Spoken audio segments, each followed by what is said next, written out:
Bah écoute, on est parti alors du coup. J'ai déjà envie de te remercier, hein, Alia, de venir ici pour cette série d'entretiens. Tu es la deuxième.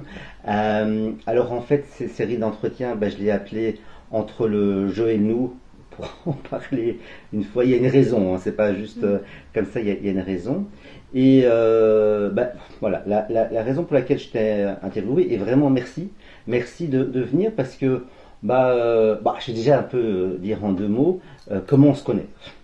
En fait, tu es une amie de ma fille Mhm. Lily et tu peux peut-être déjà dire euh, dans quelles écoles vous êtes, tout ça. Lily et moi, on est à la CE, enfin de l'autre côté de l'école, à Game. On s'est rencontrés en deuxième secondaire quand elle est arrivée. Et on est devenus très de copines parce qu'on était dans le même cours de sport.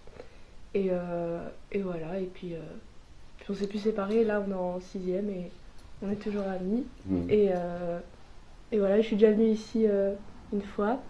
Et je sais vraiment plus souvent, mais voilà, c'est tout. Oui, alors peut-être justement parce qu'il y a pas mal de gens qui ne connaissent pas l'autre côté de l'école. Tu as bien fait, hein, déjà de traduire, parce que c'est vrai qu'entre nous, on dit la CE, Ouais, parce que parce que c'est pas c'est long. compréhensible. Ouais, et donc oui, c'est une pédagogie Freinet, comme on dit. Mhm. Est-ce que tu pourrais dire deux, trois mots sur cette école-là, cette pédagogie Du coup, moi déjà j'ai découvert cette pédagogie en sixième secondaire, en sixième primaire, pardon. De base, je voulais aller dans une école catholique, stricte, etc. Et assez élitiste pour avoir après un, je sais pas, je me suis dit que c'était le meilleur pour le meilleur enseignement. Et puis c'était un peu l'émergence, je pense, des écoles à pédagogie active il y avait pas mal de journaux qui en parlaient. Et du coup, on a découvert De Crowley d'abord. Et on est allé aux portes ouvertes et en gros on voyait que déjà les portes ouvertes étaient faites par des élèves au lieu de profs qui expliquaient eux-mêmes que dans ces écoles, enfin là c'est de la pédagogie active mais c'est assez proche de la pédagogie Freinet, que dans ces écoles les valeurs qu'ils prenaient c'était l'authenticité des travaux, l'autonomie, la responsabilité des élèves, apprendre à être assez un peu plus autodidacte et pas juste s'asseoir sur un bureau et écouter le prof parler d'un sujet assez flou, etc. Mais d'entreprendre nous-mêmes l'envie déjà et aussi le, la ferveur, on va dire, de vouloir apprendre, etc. Et ça a plu à mes parents parce qu'à l'époque aussi j'étais plus timide, etc., plus renfermée. Et ils se sont dit que ça allait m'aider du coup à avoir une confiance en moi, avoir un avis critique aussi, développer l'esprit critique et analytique. Et voilà, et du coup on a mis on a aussi découvert la CE et l'école active. Du coup, je me suis retrouvée à la CE et voilà, donc déjà, c'est une école beaucoup plus ouverte et qui vient beaucoup aussi en aide aux personnes qui ont des dyslexies, dyscalculies, dysorthographie, etc. Ou même des traits d'autisme et qui ont du mal, du coup, dans des écoles assez élitistes, assez traditionnelles, qui prennent pas en compte les différences, etc. Enfin, moi, j'ai pas ce genre de problème là, mais, euh, mais c'est aussi fait pour les élèves sans handicap. Et du coup, j'ai découvert que là-bas, il y avait des temps de travail autonome où, en gros, tu choisis, bon, bien évidemment, c'est cadré, etc., mais tu choisis un peu, par exemple, ce sur quoi tu as envie de travailler, et puis il y a les cours collectifs. Mais même les cours collectifs, j'ai eu l'expérience de d'abord, par exemple, avoir de la pratique, donc des exercices, et puis seulement on apprend la théorie de manière assez active et sans juste être assis et écouter le prof, mais avec bien évidemment des moments théoriques qui sont importants. Et j'ai beaucoup aimé, ça m'a beaucoup plu, surtout les moments de recherche, parce que moi je suis quelqu'un d'assez curieuse, et, euh, et du coup pouvoir travailler sur ce dont j'ai envie, par exemple en histoire, là ce qu'on fait souvent dans les cours d'histoire, c'est par exemple l'année dernière on a vu les États-Unis, l'histoire des États-Unis, elle nous a elle a dédié à chacun des élèves une partie de l'histoire des États-Unis et moi j'ai choisi la guerre de sécession et du coup j'ai pu travailler sur ça et ensuite on avait un moment de collectivité où chacun on s'apprenait mutuellement ce qu'on avait découvert dans nos recherches et c'est très éducatif et ça permet pas juste être passif de ce qu'on apprend, mais d'entreprendre et d'avoir la prise, on va dire, sur ce qu'on apprend, quoi. Voilà. Merci, waouh, je trouve que c'est une très très belle description de cet enseignement-là. Et puis tu le fais vraiment de façon vivante, je trouve, en parlant vraiment de ton expérience et de ce qui t'intéresse toi. Alors, comme ceci va être public, je ne vais pas te demander de parler de tes profs, ce que tu aimes bien, ce que tu n'aimes pas. Non, je voudrais juste revenir sur un point que tu as abordé, ce que je trouvais très intéressant. En fait, tu disais qu'avant d'aller faire les journées de découverte d'école, tu parlais aussi de Crowley, que en fait, ouais, tu étais à la recherche d'une école catholique super stricte et tout ça. Et comme je te connais un peu, je connais certains de tes loisirs. Et du coup, je me pose la question, et du coup, je te pose la question. Est-ce qu'on pourrait dire, chère Alia, que tu ne fais pas les choses à moitié? Un peu, oui. Bah, je suis assez perfectionniste. Et c'est en même temps une qualité, en même temps un défaut. Et voilà, parce que ça peut être très fatigant. Mais oui, du coup, moi, la vision que j'avais, c'était que les écoles catholiques, j'aurais tout le savoir et tout le bagage nécessaire ensuite pour aller dans les meilleures universités et être assez forte intellectuellement pour faire ce que je veux après. Et voilà, je voulais, par exemple, mon, mon père avait un peu le préjugé des Athénées, des écoles communales, etc. Même si en primaire, j'étais dans une école communale. Mais je me suis dit que le meilleur, c'était Cardinal Mercier à, à Braine-l'Alleud. Et voilà, mais aujourd'hui, finalement, être dans une école à pédagogie active, ça m'aide aussi à justement enfin, à, à déverser, on va dire, mon perfectionnisme. Genre par exemple, mais c'est aussi un handicap parce que les profs, dans mon dernier carnet, on appelle ça les carnets de progression au lieu des bulletins, m'ont dit que parfois j'en faisais trop, surtout dans les matières de sciences humaines, géographie et histoire, surtout quand c'est en travail autonome et tout, parce que moi ça m'intéresse. Et du coup, quand le prof dit oui, faites max 2 pages, moi je vais en faire 13. Parce que. Parce que j'aime bien que les choses soient claires. Parce que je trouve ça hyper important. Vu que c'est des sujets qui me prennent où mon militantisme, on va dire, va un peu ressurgir. Je serai en mode là, il faut vraiment que ce soit détaillé et tous les détails sont importants et il faut que je prenne tout en compte dans ce que je dis, enfin dans ce que je trouve comme information, parce que résumer une partie de l'histoire, par exemple comme la guerre de sécession, à une page, je trouve ça pas très pertinent. Mais en même temps, c'est un défaut parce que du coup, j'ai du mal à résumer les trucs. Mais voilà, du coup, on va dire que être dans une école à pédagogie active, ça fait que je suis encore plus perfectionniste parce que je respecte moins, on va dire, les règles, alors que si j'étais dans une école catholique, ils me diraient non, tu fais pas plus que ça ou pas moins que ça. Mais voilà, donc je pense que ça a empiré mon perfectionnisme. Donc là. Alors oui, écoute, on peut le voir comme ça. D'abord, j'ai envie de te dire, je comprends tellement par rapport à résumer les choses. Parfois, les gens me posent une question et je parle pendant 5 minutes. Voilà, les gens prochaient parfois. Vous dites, j'aurais dit, mais vous m'avez posé une question. Bref, on n'est pas là pour parler de moi. Et alors, oui, j'ai envie de relever aussi un mot que tu as utilisé parce que c'est en fait, c'est quand même une des choses aussi qui m'a vraiment, où je me suis dit, d'abord que j'étais admiratif de toi et que je trouvais que c'était vraiment intéressant pour plus largement des personnes de d'entendre. Alors j'allais dire à la fois une jeune fille de 17 ans, en fait, c'est ça, d'aujourd'hui, vivant et allant à l'école à Bruxelles, et notamment par rapport en fait aux actions militantes que tu as pu organiser autour de la question de Gaza, et notamment à la CE. Maintenant, tout le monde a compris que c'était l'autre côté de l'école. Tu pourrais nous parler un petit peu de comment ça s'est passé? Et alors, je ne sais pas si c'est un point de départ, mais un jour, tu as écrit une lettre un peu particulière à quelqu'un d'un peu particulier. Si tu vois ce que je veux dire, non, je vois que tu ne peux pas. C'est pas toi qui as écrit à Georges-Louis Boucher? Ah oui. En gros, donc l'année dernière, avec je m'étais rendue au concours d'éloquence d'Amnesty International. Amnesty que j'aime bien suivre, leurs informations, leur actualité, etc. J'avais rencontré du coup là-bas une amie, enfin une fille de l'école. Et elle m'a proposé qu'on crée une cellule Amnesty International dans l'école, ce que propose Amnesty. Et je lui ai dit oui. Et du coup, début de cette année, on a lancé le projet. Alors, la question c'était sur... Ouais, de façon générale, c'était par rapport Aux actes. ton engagement et notamment par rapport à l'action qu'il y a eu à la CE. Mais tu commences où tu veux. Et là, je trouve ça vraiment très pertinent de commencer par ça, puisque effectivement, créer déjà ou co-créer une antenne, une cellule Amnesty International dans l'école, c'est déjà un premier pas important.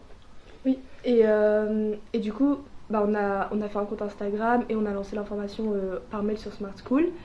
Et en gros, ce qu'on ferait dans une cellule d'Amnesty, déjà l'année passée on l'a déjà fait en fait, mais on n'avait pas encore de la cellule Amnesty, mais j'ai lancé pendant les petites pauses à l'école, dans l'atrium, ce serait de faire signer des cartes actions et comment on dit, une lettre où il faut le plus de signatures possible. J'ai oublié. Une pétition. Des pétitions pour certaines situations où on aimerait que notre gouvernement agisse et arrête de nier parce que du coup ils ont une place à l'international et ils peuvent faire bouger les choses, etc.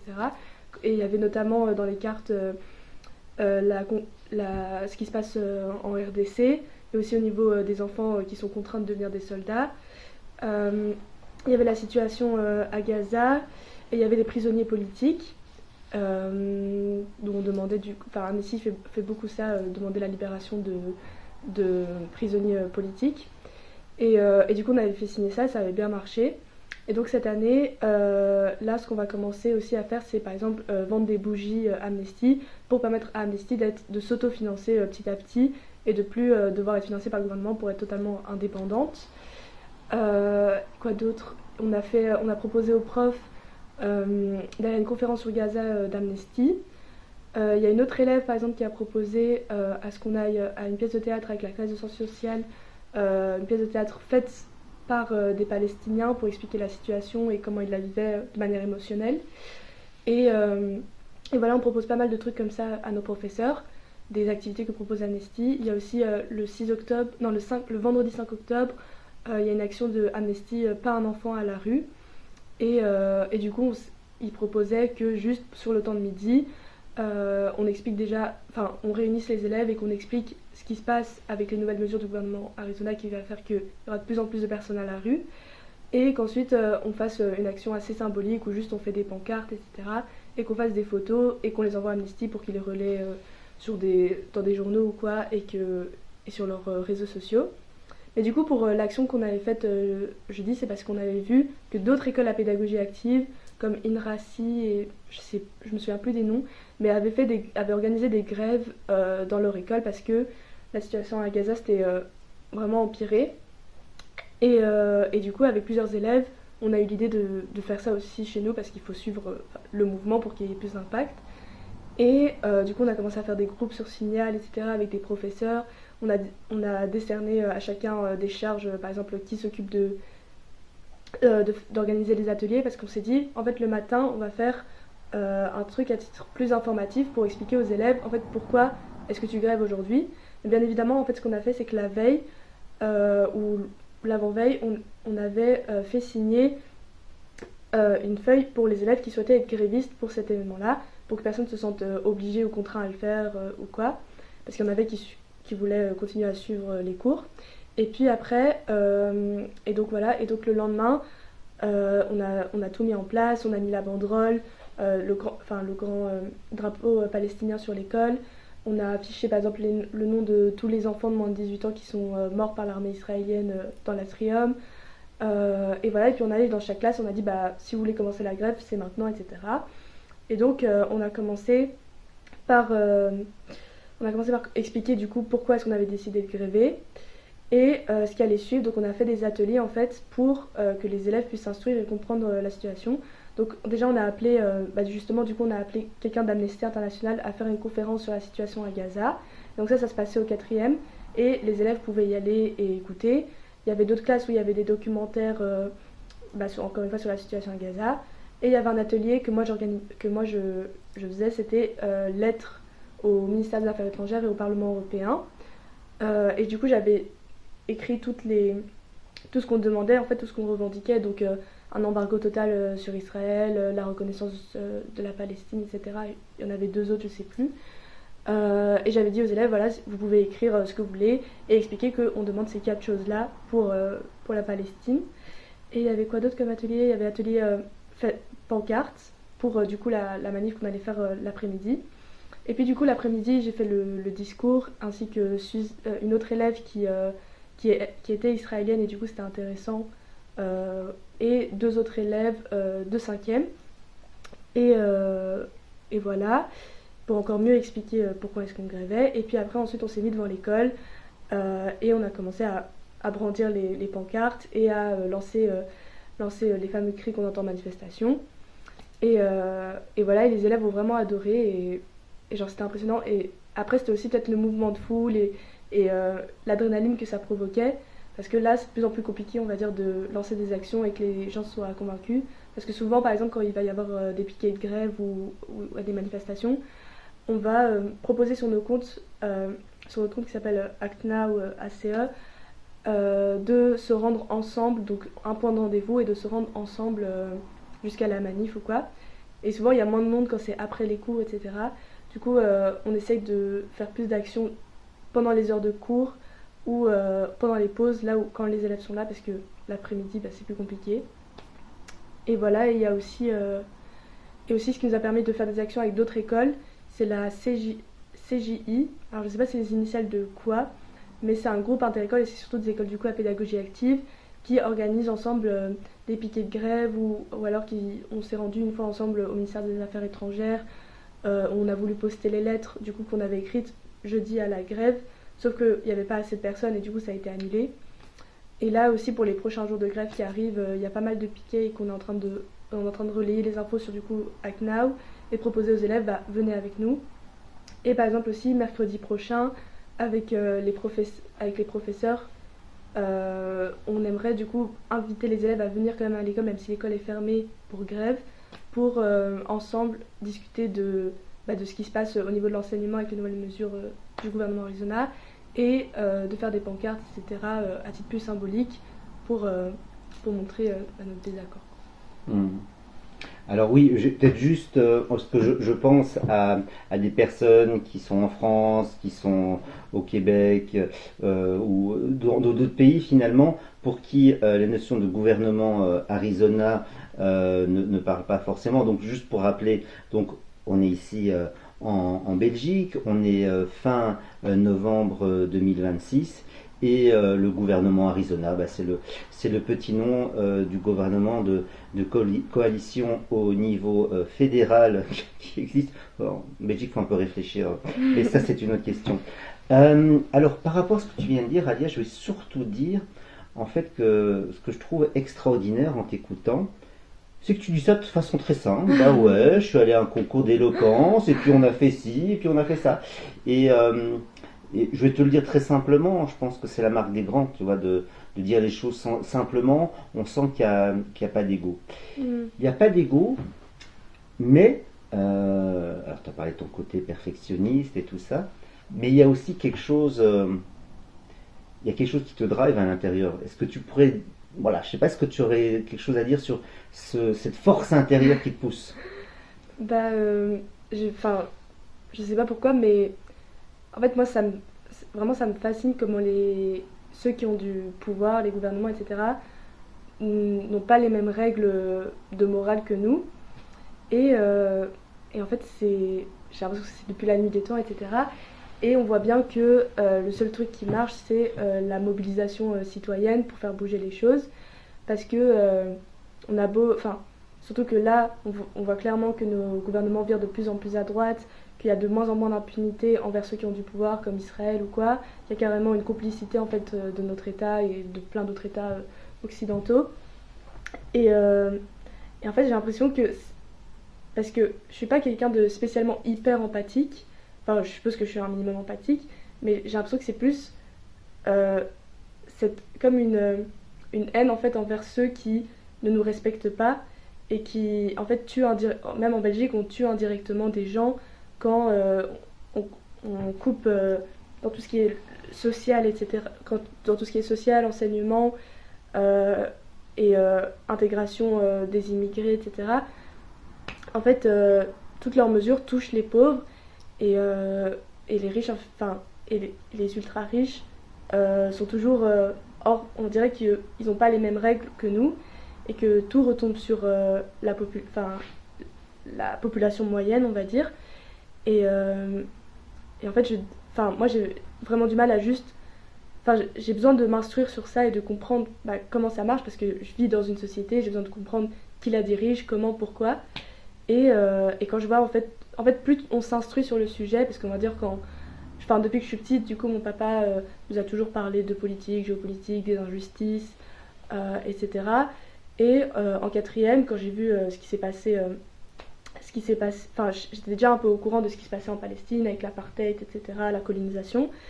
Et quand j'ai vu toute l'ampleur médiatique pour une attaque du Hamas en Israël, j'ai pas compris parce que je me suis dit, ça fait des dizaines d'années que la Palestine subit des attaques comme ça très régulièrement.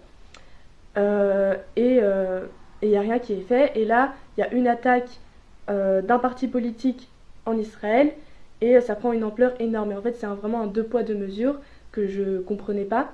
Et du coup, j'ai commencé à plus m'instruire sur le sujet, etc. Et en fait, plus je m'instruisais, plus je me disais, il faut qu'on agisse, il faut que j'aille aux manifestations et que je m'instruise pour aussi pouvoir instruire les autres. euh, Parce que il faut d'abord être instruit du coup pour pouvoir agir et je peux pas juste m'instruire et juste dire ah ok c'est comme ça, c'est une fatalité, on peut rien y faire. Et du coup c'est aussi à ce moment-là que je me suis dit que j'avais envie d'étudier les sciences humaines ou le droit international et je me suis beaucoup plus moins intéressée à l'école aux sciences mais plutôt aux sciences humaines et histoire géo et voilà en fait c'est tout. Ce que je trouve fascinant en t'écoutant, c'est comment dire. euh, je disais tout à l'heure, je sais plus comment, mais oui, simplicité, que c'est simple. Et là, c'est en t'écoutant, mais dis-moi si je me trompe, c'est comme si, en fait, bon, d'abord, il y a ce besoin de comprendre, hein, ça, tu en avais parlé, et je trouve ça beau d'ailleurs de voir comment cette particularité, on va dire, qui s'appliquait à d'autres champs, maintenant devient vraiment quelque chose qui devient une force et qui devient un levier d'action par rapport à tes valeurs. Et par rapport à tes valeurs, euh, j'ai beaucoup aimé quand tu as commencé en disant, bah, c'est pas tellement que je suis empathique, que je suis Mère Teresa, que j'ai un grand cœur. Non, mais c'est que, voilà, alors tu l'as pas dit comme ça, mais il y a des trucs qui sont pas normaux. Ouais, Pardon, pas exactement. normaux. Euh, et quand tu parles de droit international, c'est ça, j'ai l'impression que ça te va pas quand c'est pas Oui. juste. Mhm. Oui, j'ai toujours, j'ai vite eu mes valeurs, etc. Mais en fait, juste, il y a plein de choses qui fonctionnent pas sur Terre et les gouvernements font comme si c'était normal que les choses fonctionnent comme ça. Et moi, par exemple, je déteste aussi obéir à des règles qui n'ont pas de sens pour moi. Genre comme je suis quelqu'un de curieux et qui a envie de comprendre en profondeur, etc., et qui est perfectionniste, on va dire, dans son apprentissage, quand une règle me semble illogique et injuste, je vais pas nécessairement la respecter. Et en fait, ça m'énerve ce pouvoir de morale qu'ont les gouvernements qui font croire que ce qu'ils décident, que les lois qui d'ailleurs s'appliquent pas à eux, qu'ils imposent à la population, sont la vérité absolue et la meilleure manière de fonctionner, comme si eux ils avaient une légitimité en plus. Surtout que, enfin, allez, par exemple, quand on voit Bardella ou quoi, qui a pas nécessairement fait d'études ou quoi, genre, j'ai l'impression qu'il y en a qui sont juste pas instruits et qui nous font croire que ce qu'ils nous imposent c'est la meilleure des choses, alors que parfois juste t'as l'impression que c'est juste des lobbies, des ultra riches, des entreprises, des industries, et qui font en fonction de l'intérêt des plus haut placés et de ceux qui ont le plus de pouvoir. Et vraiment moi c'est un truc qui m'énerve et qui qui me donne envie d'aller manifester, d'apprendre, d'instruire les autres et de faire comprendre aux autres que on n'a pas à accepter ça, que c'est pas une fatalité et qu'on peut faire bouger les choses, même si c'est hyper compliqué. Mais voilà, qu'il y a plein de moyens d'agir et que même si on est endoctriné par une société et qu'on y vit, c'est pas nécessairement le meilleur système et c'est pas nécessairement les meilleures manières d'agir et de subir en fait. Et que oui, voilà, on n'est pas obligé de subir, mais qu'on peut prendre les choses en main parce que c'est notre terre aussi, parce que c'est nous qui faisons la richesse du pays, parce qu'on fait partie du pays, qu'on a une voix et que tout le monde est légitime de parler en Ouais, ouais. Quand je me faisais des réflexions, mais c'est moi qui suis comme ça. D'abord une première réflexion, alors qui sort un peu du sujet, mais en fait c'est un lien. Ces dernières années, on parle beaucoup de HPI, HPE. J'imagine que dans ton cas, on t'en a parlé aussi. Qu'est-ce que tu penses, toi, de ce genre de concept? Je sais pas. Enfin, moi je dis que. Enfin, quand j'étais petite, on avait fait une enquête. Enfin, il y avait une enquête par l'ULP ou je sais plus sur est-ce que les gauchistes sont plus HPI que la moyenne et les gauchistes. Les gauchers. Lapsus révélateur. Et du coup, ma maman m'a invitée à y aller. Enfin, j'avais 7 ans. Et on m'avait dit que j'étais un peu au-dessus de la moyenne, mais je sais plus parce que c'était pas des trucs hyper précis. Mais pour moi, enfin, ça veut rien dire. C'est pas parce qu'il y a plein de, je connais des gens HPI ils ont de la logique, ils sont doués par exemple dans tout ce qui est sciences et maths, mais ils vont pas nécessairement. Enfin, moi, ce qui compte pour moi, genre dans la valeur de quelqu'un, c'est la volonté de s'instruire, la volonté de faire le mieux, et voilà, ce qui est inné, comme le fait d'être HPI, bah si tu prends pas cet instrument en ta faveur, bah ça va te servir à rien. Et HPE c'est émotionnel. Je sais pas, je m'y connais pas trop dans ces trucs-là, mais c'est vrai que les gens à haut potentiel émotionnel, moi aussi, ils me fascinent parce que je trouve ça hyper important de savoir analyser les émotions, analyser une situation et trouver des solutions, parce que c'est ce qui manque aussi à notre société. Mais voilà, moi, ce qui compte pour moi, on va dire, c'est de cultiver ce truc. Et si en plus tu pars d'un bon bagage en étant peut-être HPI ou HPE, bah, ça peut t'aider à. Ça peut justement être un outil en plus. Mais encore une fois, tout ce qu'on aime n'est pas une fatalité, on va dire. C'est pas parce que t'es pas HPI que tu peux pas t'instruire sur tel ou tel sujet. Un cerveau, ça se muscle. Et voilà, moi, ce qui compte, c'est la volonté en fait des gens. De nouveau, en t'écoutant, il y a vraiment cette notion d'apprendre soi-même, de comprendre, de s'instruire et d'instruire les autres. Et en fait, ça m'amène à une autre ligne de questionnement, mais qui est évidemment liée au reste. À mes yeux, pour ce que je peux connaître de la culture musulmane, la notion d'instruction, d'apprentissage est très importante. Oui. Alors je ne dis pas du tout que ce n'est que pour ça que tu es comme ça, mais oui, pour moi ça, là déjà tu dis oui, peut-être je trouve que c'est intéressant aussi que si tu veux, tu nous parles un peu de ta culture de façon générale, et peut-être aussi comment ton identité musulmane, je ne sais pas si tu parlerais d'identité, ça fait partie de toi aussi. Bah oui, mais du coup, justement, quand mon papa nous apprenait la politique et la géopolitique, il a toujours fait aussi des parallèles avec l'islam et avec les valeurs du Coran, enfin de Dieu, quoi. Et voilà, oui, c'est vrai que Dieu parle beaucoup dans le Coran il dit Ikra, ça veut dire lis, instruis-toi, parce que c'est important déjà de connaître ta religion, lis le Coran, n'écoute pas seulement les traditions religieuses qui sont pas toujours la voie à suivre. Et en fait, instruis-toi, c'est pour ça que j'ai fait descendre un Coran, c'est pour que tu apprennes ta religion. Et oui, et lis et étudie. Et oui, du coup, moi, c'est vrai que ça a été une valeur que j'ai vraiment pris du Coran, de toujours en fait chercher à s'instruire, parce que c'est un pouvoir et ça, c'est un pouvoir qu'on peut pas nous enlever, comme l'argent ou quoi. Et oui, c'est vrai que c'est vrai que j'avais pas vraiment fait le lien, mais maintenant tu me permets de le faire. Et, euh, et voilà, et même notre papa nous faisait même des parallèles avec les histoires des prophètes, qui sont aussi un peu pour moi des militants. Et c'est vrai que ce truc de vouloir. Enfin, le savoir, c'est un truc qu'on partage. Et je trouve ça hyper important de s'auto-éduquer et d'apprendre des uns et des autres. Et, euh, et voilà, et en fait, quand on se lance sur un sujet, on peut vraiment aller en profondeur, etc. C'est pour ça que je suis un peu perfectionniste dans mon savoir. Genre, quand je vais comprendre un truc, bah, plus tu te rends compte, plus tu apprends, en fait, plus tu te rends compte que tu sais rien. Et parfois, ça peut être frustrant. Et donc, c'est ça, c'est un peu une addiction, entre guillemets. Même si j'ai des périodes où j'ai la flemme, où je vais pas du tout m'instruire et je vais pas du tout regarder l'actualité parce que parfois ça me désespère ou quoi.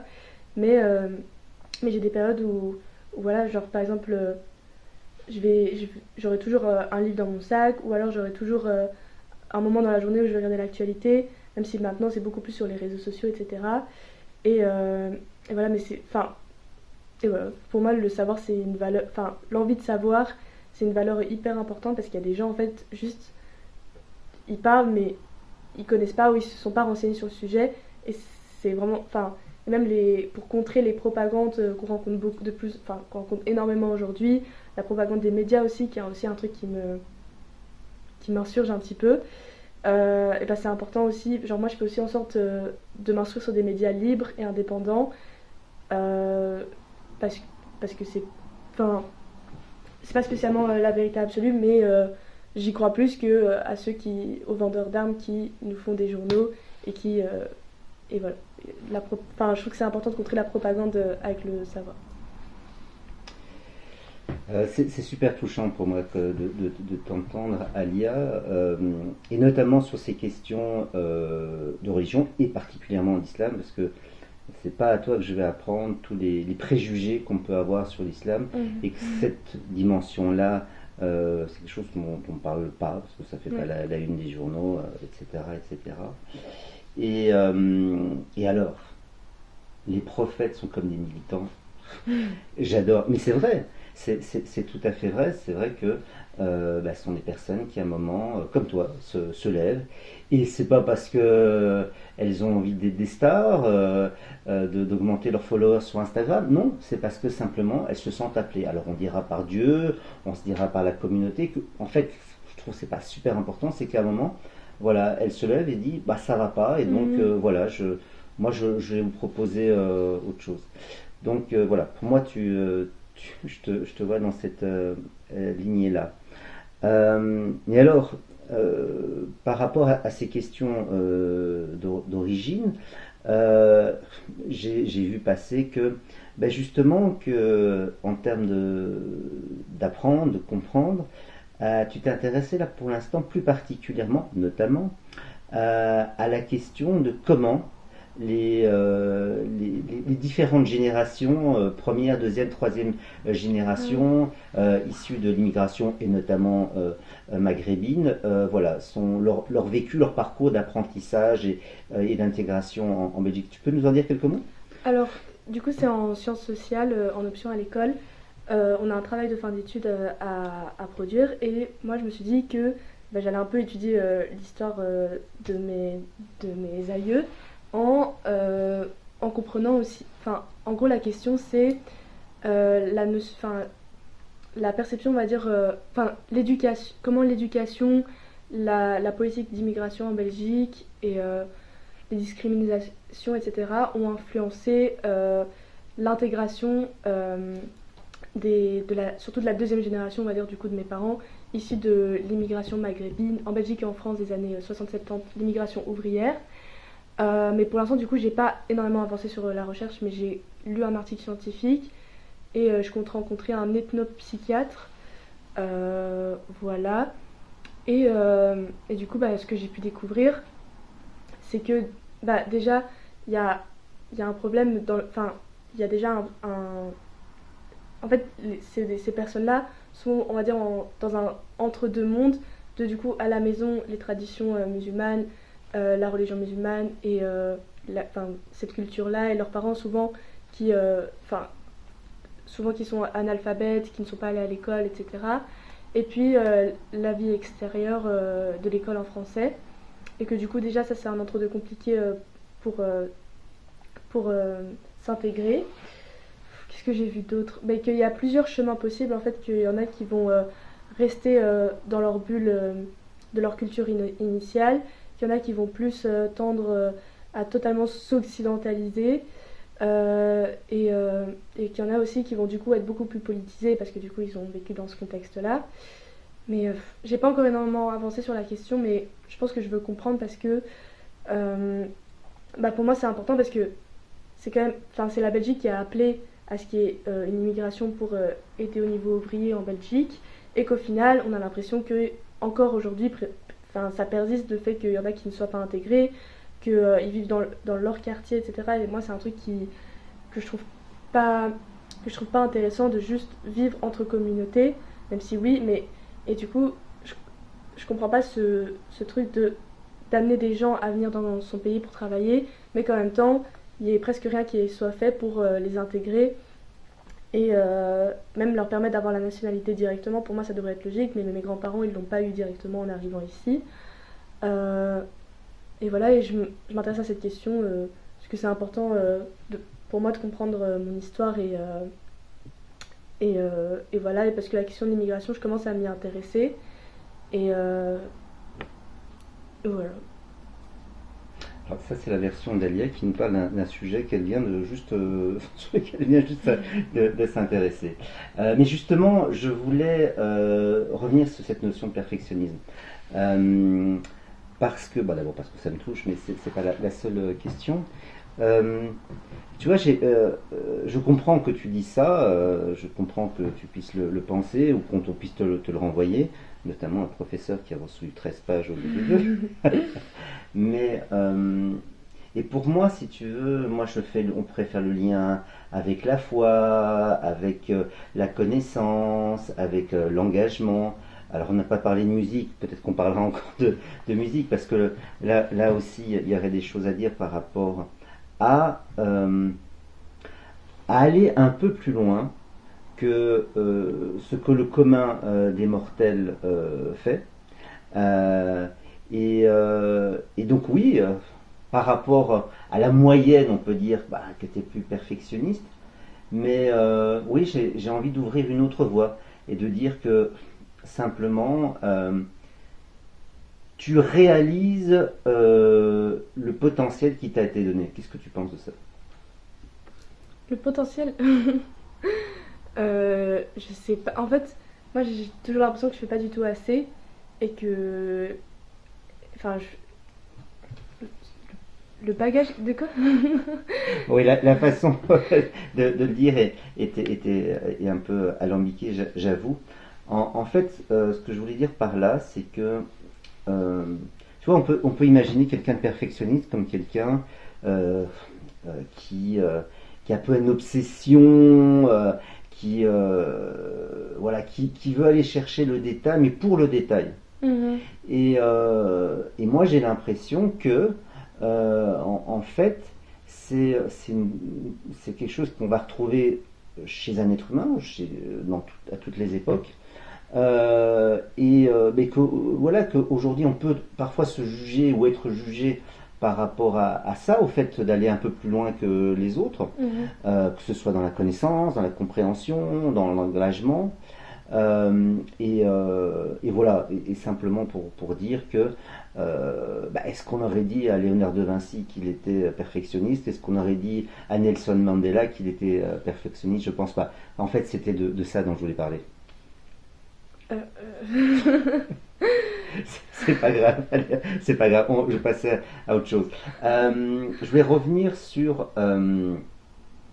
oui, quelque chose, un mot que tu as, une expression que tu as utilisée tout à l'heure par rapport bah justement à l'histoire de l'immigration maghrébine en Belgique et en France dans les années 60 et 70. Mhm.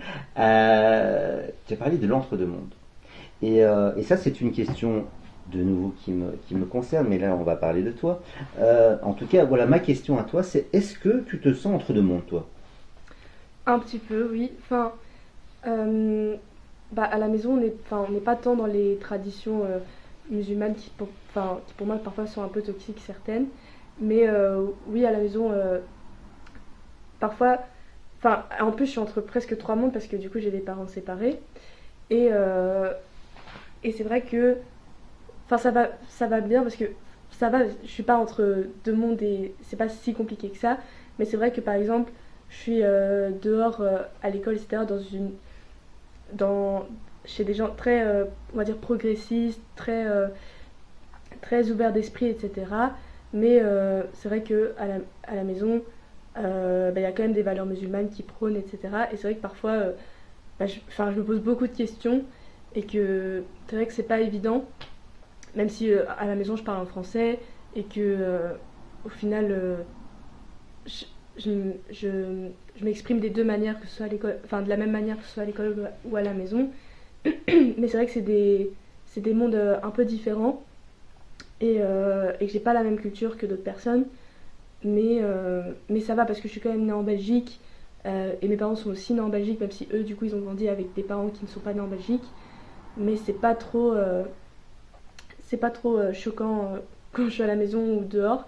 Mais, euh, mais c'est vrai qu'il y a des trucs que je comprends pas. Genre, je sais que la CE, ça m'a permis d'être plus ouverte d'esprit, d'être moins, on va dire, traditionnaliste, etc. Même si j'étais petite, j'étais pas figée dans mes valeurs. Mais c'est vrai que parfois, j'ai deux valeurs opposées par mon père ou par les gens de l'école. Euh, et du coup, je suis un peu en entre-deux. Euh, mais ça va. En même temps, ça m'aide du coup à avoir des points de vue différents et à apprendre des Belges et à apprendre, à apprendre la culture belge et à apprendre de la culture musulmane, ce que je préfère des deux. Mais je trouve que c'est plus une force, on va dire, qu'un handicap. Aussi, parfois, ça peut être fatigant de jouer entre les deux, mais voilà. Oui, tu parles de jouer entre les deux. En venant jusqu'ici, eh ben, on discutait justement, puisque moi je suis séparé de la maman de Lily depuis plus de 10 ans, les déménagements. Les déménagements d'un côté à l'autre. Alors je ne sais pas si tu as envie de dire deux mots sur ce que c'est que d'être fille de parents séparés. Voilà, ça fait quoi en fait en grandissant cette situation-là pour toi? Bah moi, c'est un peu comme Lily. Mes parents sont séparés depuis 10 12 ans. Mais du coup, moi, quand j'étais petite, j'étais d'abord à Bruxelles. Et c'est vrai que ça a un peu été un choc d'aller à Rhodes. Parce que, voilà, les gens, enfin, c'est beaucoup de vieux et beaucoup de gens assez riches et assez tournés vers des idéaux un peu de droite, etc. Et moi, j'ai eu de plus en plus de mal en grandissant avec les valeurs des gens que je fréquentais à Rhodes-Saint-Genèse. Et du coup, à Rhodes, du coup, je suis allée à l'école, mais là, ça allait, on était petits, y a pas de souci. Et puis après, quand je suis arrivée à l'école à Bruxelles aussi, ça m'a fait un peu bizarre d'aller à l'école à Bruxelles et de découvrir la vraie ville. Et, euh, et puis, j'ai été au scout catholique aussi pendant un long moment. Et les scouts catholiques, moi, c'est un truc. Enfin, au début, je trouvais ça normal, etc. Et puis j'ai discuté avec des gens de la CE qui étaient dans des unités scouts plus réalistes. J'ai oublié le mot. Oui, pluraliste. Pluralistes. Puis je me suis rendu compte qu'il y avait des trucs problématiques dans mon unité scout, de rôles assez traditionnels, catholiques, enfin qui se revendiquent catholiques, mais voilà, c'est juste le statut. Mais genre par exemple le fait que ma totémisation, je sais pas si tu... Oui, oui, je vois ce que c'est. mais un peu traumatisée et qu'elle a été assez violente, qu'on ait un truc hyper fort hiérarchique dans les années, donc les chefs de patrouille, les plus âgés de 16 ans, et tout le pouvoir sur les plus jeunes, que ce soit les plus jeunes qui fassent toutes les tâches ménagères durant les camps, etc. Et je pense que c'est aussi un peu à ce moment-là que je me suis un peu politisée, que je me suis dit, bah, c'est un peu bizarre quand même que les CP, enfin, que les chefs de patrouille aient tout le pouvoir sur les plus petits, qu'on fasse des totémisations aussi traumatisantes, pourquoi faire? Ça n'éduque pas, peut-être que ça renforce, mais voilà, enfin moi ça a été, j'ai pas été traumatisée, mais je sais qu'il y a des gens qui ont arrêté les scouts et qui ont encore des traces de ça.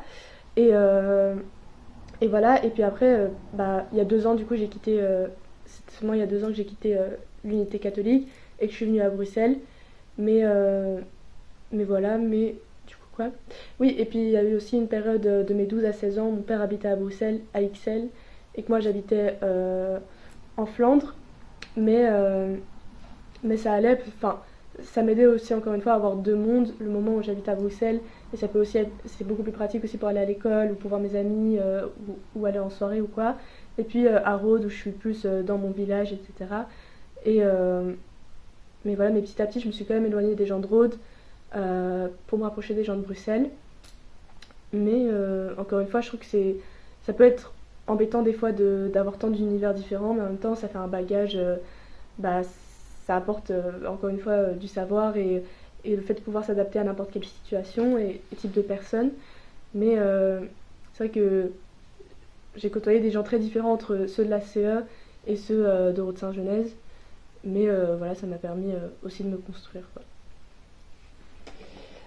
Oui, oui, encore une fois, Alia, je suis à la fois ému de ce dont tu parles et de l'intelligence de ce que tu dis.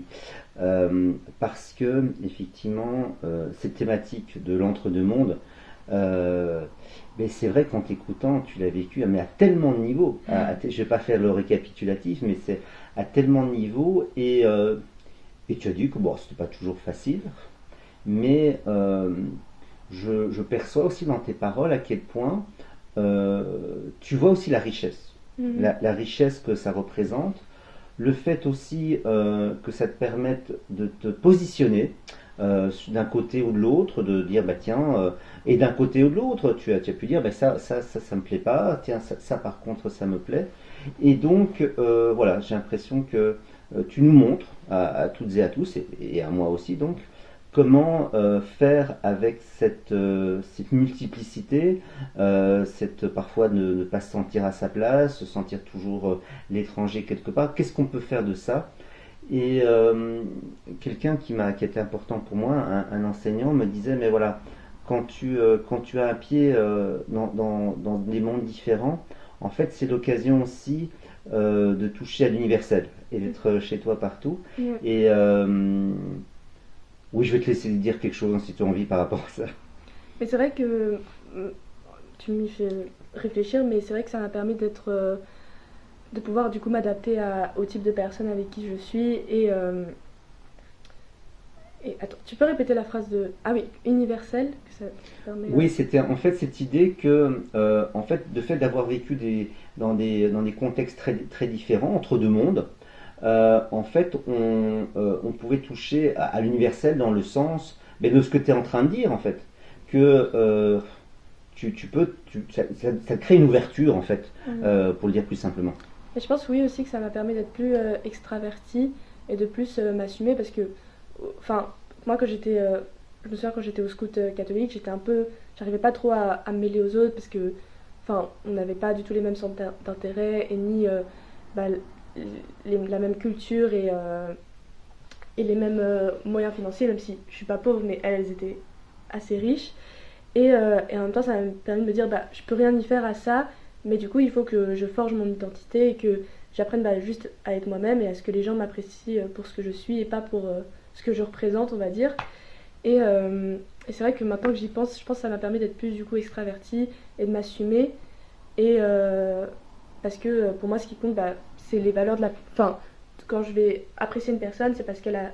C'est pour ses valeurs. Et. Et c'est aussi pour son authenticité. Genre, j'ai du mal. Enfin, les gens qui sont.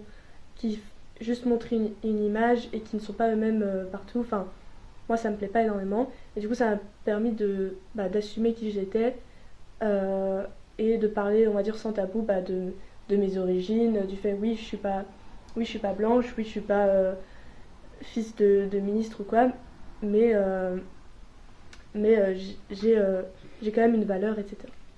Voilà, je pense. Ben, magnifique, magnifique, et oui, quand tu le nommes, j'ai l'impression en fait que ça rejoint un peu mon intuition. C'est vraiment quand tu t'as parlé, je pense, de forger ton identité. Ben voilà, je trouve que ouais, ça rejoint tout à fait ça. Alors tu parlais d'extraversion, et alors j'ai appris que, alors ce que je savais, c'est que tu faisais du violon. Mhm. J'ai cru comprendre que le violon, c'est pas un instrument si facile que ça. Et même, tu fais des concerts, tu passes à la radio. Qu'est-ce que c'est que ça? Non, enfin oui, de temps en temps, on fait des concerts. Genre, l'année dernière, on a fait un concert qui est passé sur Musique 3 avec le lauréat du concours Reine-Elisabeth de 2025 en violon. Et cette année, j'ai aussi fait un concert dans, dans un club de riches à Waterloo. Mais non, on fait pas vraiment des concerts où on passe à la télé, mais c'est vrai que je fais de moins en moins de concerts qui sont juste pour les parents, pour qu'ils viennent admirer leur enfant. Mais oui, je pense que le violon, moi sur scène, au violon, j'ai toujours eu énormément de mal. Et genre parce que pour moi, c'est vraiment dévoiler 100% mes capacités, etc. Et comme j'ai pas toujours une. Enfin, en tout cas, au violon, j'ai pas énormément de confiance en moi. Mais c'est vrai que ça m'aide à m'assumer. Par exemple, l'année dernière, du coup, il y a eu l'ACE Show, donc c'est un spectacle annuel dans notre école où chacun peut montrer un talent, une pratique, enfin, faire un spectacle, quoi. Et du coup, avec ta fille et deux autres élèves qui font flûte et piano, on s'est dit qu'on allait jouer devant toute notre école. Et moi, au début, j'étais hyper enfermée, je voulais pas du tout.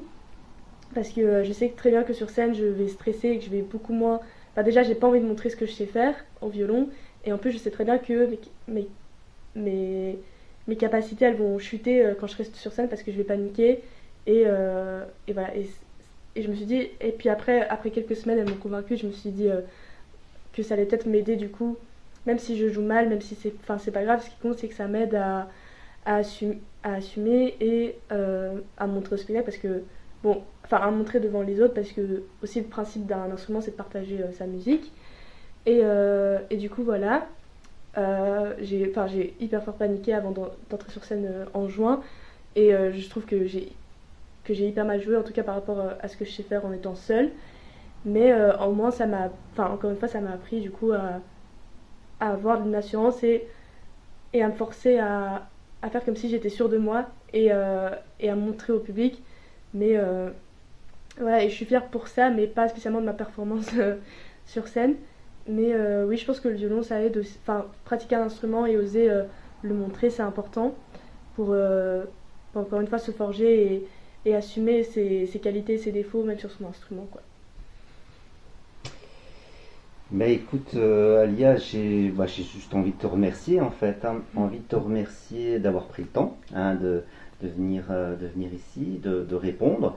Je ne sais pas si tu te rends compte le nombre de personnes pour qui cet exercice que tu es en train de faire serait hyper compliqué. C'était compliqué pour toi d'ailleurs? Le.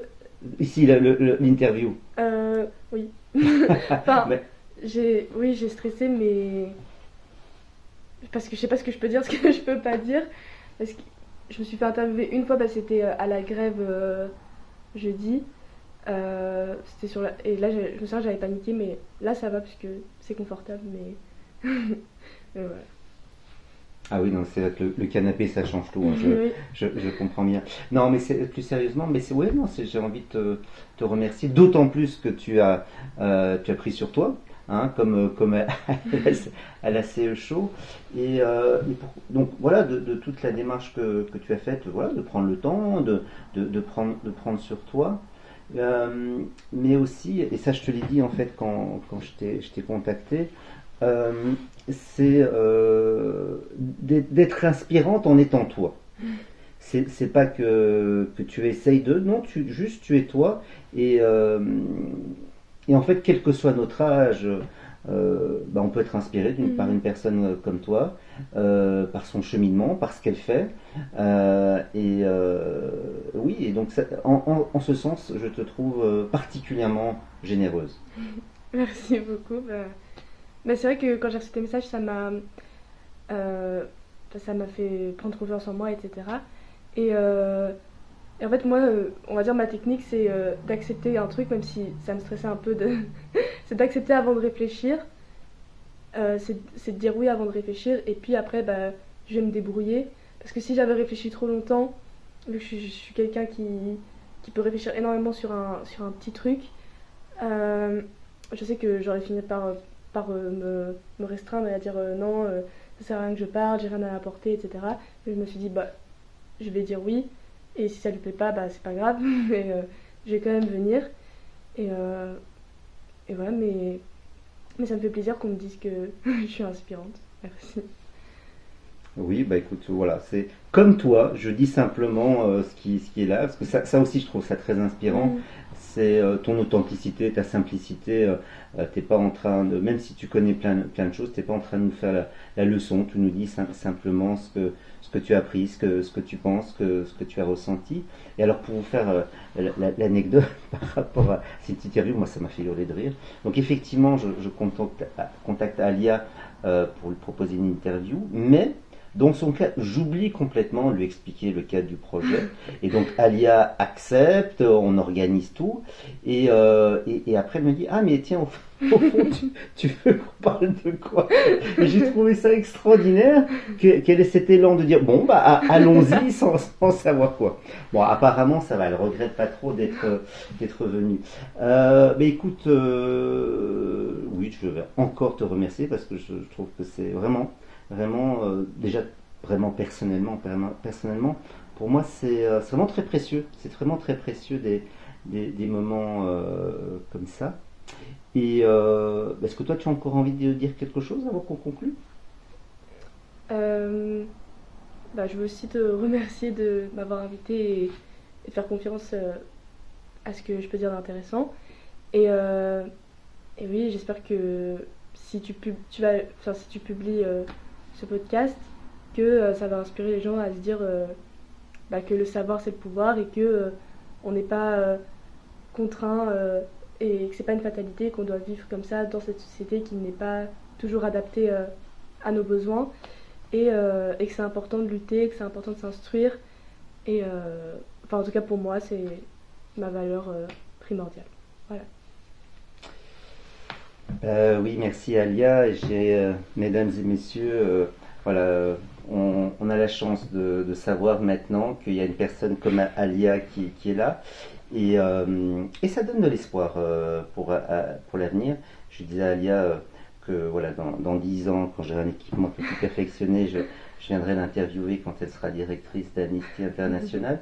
Mais en fait, je pense que je risque de la solliciter avant ça, et je suis sûr que ça vous intéressera aussi de loin en loin de suivre son parcours.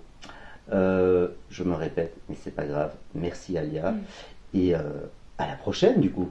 Merci.